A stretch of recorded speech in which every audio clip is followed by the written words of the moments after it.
Child marriage ये गलत तरह के मुस्लिम परिवारों में भी है और हिंदू परिवारों में भी है चाइल्ड मैरिज। ज़्यादातर जो मुस्लिम परिवार हैं वो 18 से ऊपर ही शादी करते हैं।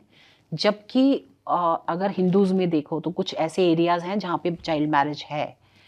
लेकिन वहाँ बच्चियों को अलग ही तरीके से मुस्लिम परिवारों में एक तो जैसे आपको मालूम है ट्रिपल तलाक एक ऐसी चीज़ थी जो अभी भी है, इल्लीगली अभी भी करते हैं।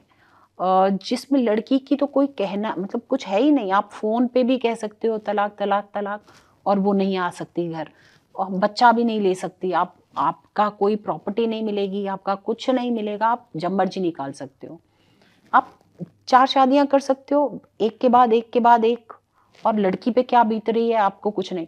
ऐसा नहीं था कि उस धर्म में ये अलाउड है, उसमें पहले परमिशन चाहिए होती थी फर्स्ट वाइफ की, अब कहाँ परमिशन।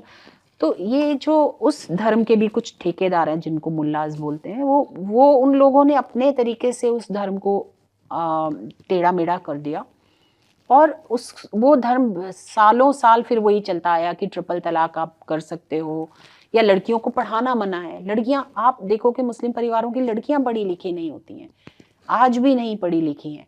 बाहर नहीं जाना, आप बुर्के में रखोगे उसको, बाहर जाके आप पराए मर्द से बात नहीं कर सकते। आप नहीं कर सकते तो आप नौकरी कैसे करोगे? अब ऐसा नहीं है, मुस्लिम परिवार की लड़कियाँ भी बाहर जा रही हैं, नौकरी भी कर रही हैं। पर्दे में रह के भी करती हैं, ऐसा नहीं है। लेकिन अधिकतर मैं कहूँगी अधिकतर 60% एंड मोर वो जो सप्रेशन है to women that is there in their culture और ये गलत तरह के मुस्लिम धर्म में नहीं है ये कहीं पे भी। उसको जो तोड़-मोड़ के बनाया गया है मुल्लाज़ ने वो अपने लिए बनाया है, वो इसलिए गलत औरतों के साथ हो रहा है। धर्म ना तो हिंदू धर्म कहता है कि इनके साथ गलत करो, ना मुस्लिम धर्म कहता है। कोई भी धर्म नहीं कहता। ये धर्म के ठेकेदार बन जाते हैं जो गलत करने को मजबूर करते हैं समाज को। तो उसके पीछे एक कारण यही है कि एजुकेशन कम है? बहुत बड़ा कारण है। और पढ़ने नहीं दिया जाता बच्चियों को, वो बहुत ज़्यादा गलत है। आज अगर हमारी बच्चियाँ बेटर कर पा रही हैं तो ये स्कूल की एजुकेशन के कारण ही है। ठीक, तो क्या ये जो एक्सप्लॉयटेशन है, एंड मैं सिर्फ चाइल्ड मैरिज की बात नहीं कर रहा, मैं कह रहा हूँ कि कैसे विमेन का एक्सप्लॉयटेशन इन जनरल क्या इस्लाम के अंदर ज़्यादा हो रहा है या इस्लामिक समाज के अंदर in practice? We are not discussing के धर्म ग्रंथ उनके ग्रंथों में क्या लिखा हुआ है, उनके टेक्स्ट बुक्स में क्या लिखा हुआ है, बट मैं ये समझना चाह रहा हूँ कि आपके नज़रिए में इन प्रैक्टिस आपने देखा है कि 60% से ज़्यादा मुस्लिम समाज के परिवारों के अंदर इस तरह के केसेस आ रहे हैं। क्या you were able to find और सी कि जिस प्रोपोर्शन में केसेस आ रहे हैं उसके कितने ज़्यादा प्रोपोर्शन में केसेस एक्चुअली हो रहे हैं जिनके बारे में कोई बात भी नहीं कर रहा? उनको पता भी नहीं है जी एनसीडब्ल्यू है क्या उन महिलाओं को। जहाँ मुस्लिम वो आप मैंने बहुत सारे जगह बनारस में बहुत गलियों में गई हूँ मैं, लखनऊ की गलियों में गई हूँ जहाँ मुस्लिम पॉपुलेशन ज़्यादा है या तेलंगाना में देखा है। वहाँ उन बच्चियों के साथ क्या या नूह में चले जाइए, इट्स जस्ट टचिंग दिल्ली।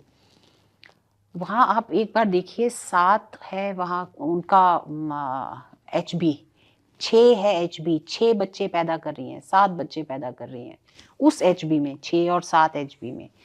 एक तो ये बच्चा पैदा करने की जो परंपरा और 16 साल 18 साल से वो बच्चा पैदा करना शुरू करती हैं 40 साल तक वो बच्चे पैदा करती रहती हैं। खुद कुछ नहीं बच जाता उनका शरीर का मेंटल हेल्थ फिजिकल हेल्थ बिल्कुल ध्यान नहीं देते। आप श्रीनगर में चले जाइए किसी के 4 बच्चों से कम है ही नहीं। और मैं ये नहीं कहती हूँ कि आप धर्म के कारण पैदा करो, आप बच्ची की हेल्थ के कारण ना करो, उसकी हेल्थ तो देखो। आपका धर्म क्या कह रहा है कितनी पॉपुलेशन बढ़ानी है या नहीं बढ़ानी है, उसकी आप अपनी बेटी या बहू का हेल्थ तो देखो कि क्या कह रहा है। तो मैं बच्ची उनको इसी उससे समझाती थी कि कैसे पॉपुलेशन कंट्रोल हो और क्यों अपनी हेल्थ का ध्यान रखना ज़रूरी है। आप अगर 6 बच्चों में घिर जाओगे तो आप अपना क्या ध्यान रखोगे या बच्चों को कैसे पढ़ाओगे? उनको कैसे पढ़ाओगे? 6 बच्चों को आप अच्छी एजुकेशन क्या दोगे?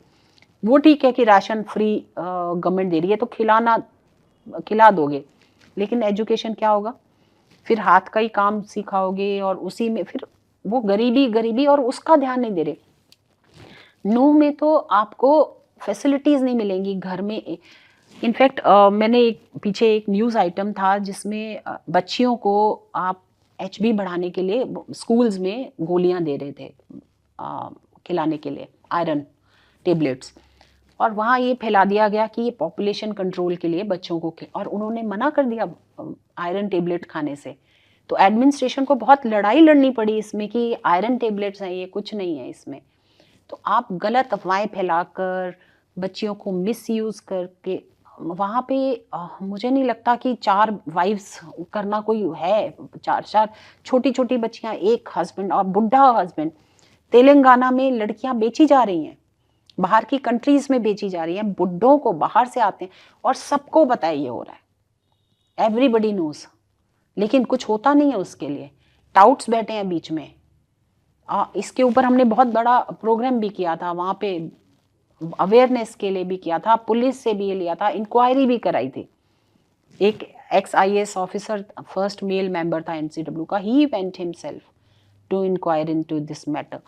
सब करने के बावजूद जब सरकार ही नहीं चाहती कि ये हो, आंखें बंद करे हैं, जबकि बाहर की कंट्रीज से वो मुल्लाज आते हैं और आपकी लड़कियों को ले जाते हैं, तो आप और वहां जाके क्या टॉर्चर होता है, बिकती हैं वो एक जगह से दूसरी जगह। ये चीजें मुझे लगता है हमें पूरे देश भर को, अब वेस्ट बंगाल में देख लो, वेस्ट बंगाल की एक एक गली में चले जाओ, आप हैरान हो जाओगे कि आज भी वो इंडिया का हिस्सा इतना पीछे है भारत से। ना वहाँ पर उन जगहों पर नल में पानी है, वो उसी गंदे तालाब में ही नहा रही हैं। लेकिन रिलीजन की वजह से उनकी इतनी बुरी हालत है उन लड़कियों की, ना वो बाहर निकल पाती हैं, ना कुछ कर पाती हैं।